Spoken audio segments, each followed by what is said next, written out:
The city of Philadelphia is the poorest large city in the country, but it's a city that's going through a lot of development. A lot of people are actually being displaced through gentrification. There's a lot of new people coming into the city and changing the culture in significant ways. But there's also this energy, reinvigoration of political engagement as well, where people are having discussions about what is the real cause of crime, and their answers are poverty. The Philadelphia Community Bail Fund, we're here to welcome the Black mamas that we bailed out of jail this morning. We're waiting for about 7 mamas right now. We're all here with food and gift bags and flowers to greet them when they get out.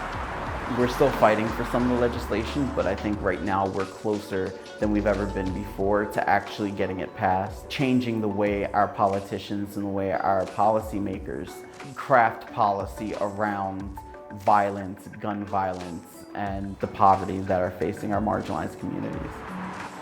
We know that Black women are like one of the fastest growing populations who are in prison. By focusing on the most marginalized people, we can work for the liberation of us all.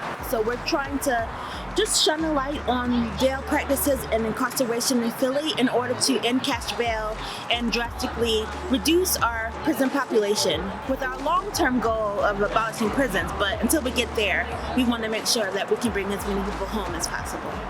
A few years ago, the city was trying to build another jail, and a bunch of organizers came together and fought that decision and wanted them to close the jail.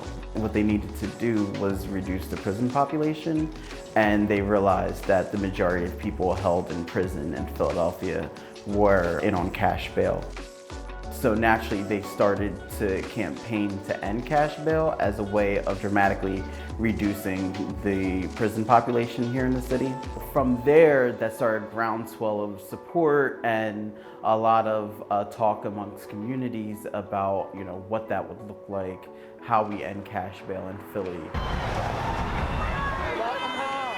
It's a blessing to be out and about. Welcome home. I feel great. I'm so happy to be out. I'm so happy to eat some real food.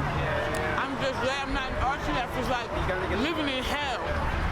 You got COs that leave you in your cell for hours and hours and hours and days. You can't get a shower. It's horrible. We'll go see my babies and kiss my babies.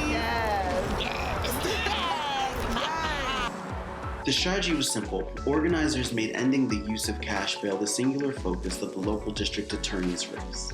The community elected Larry Krasner to office in 2017.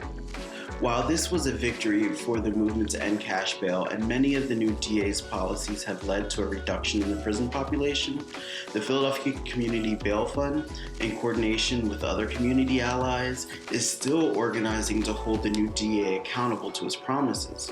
For example, we learned through court watching that contrary to some of the new bail policies set by DA Krasner, assistant district attorneys continue to request higher bails during hearings. Unfortunately, we have a lot more work to do to ensure the people of Philadelphia are not sitting in jail just for being poor.